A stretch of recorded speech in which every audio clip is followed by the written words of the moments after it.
هاي ازيكم متابعينا الكرام والأعزاء.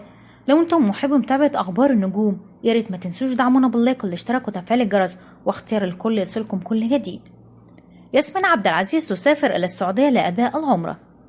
سافرت الفنانة ياسمين عبد العزيز إلى المملكة العربية السعودية لأداء مناسك العمرة، وشاركت ياسمين عبد العزيز جمهورها بفيديو لها أثناء توجهها إلى المملكة العربية السعودية وإلى مكة لأداء العمرة. وظهرت وهي ترتدي الحجاب وكتبت داعية الله للجميع بزيارة بيته وأداء العمرة كاتبة: ربنا يكتبها لكل مشتاق يا رب، أحلى مكان في العالم. ويذكر أن ياسمين عبد العزيز شاركت في رمضان 2023 بمسلسل ضرب نار الذي تعاونت فيه مع زوجها الفنان أحمد العوضي.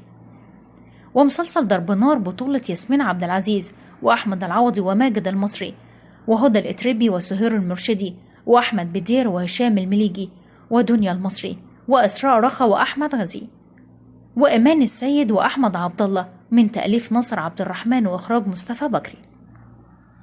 وإذا عجبكم الفيديو ياريت ما تنسوا دعمونا باللايك والاشتراك وتفعيل الجرس واختيار الكل يصلكم كل جديد، وشاركونا برأيكم واقتراحاتكم في خانة التعليقات.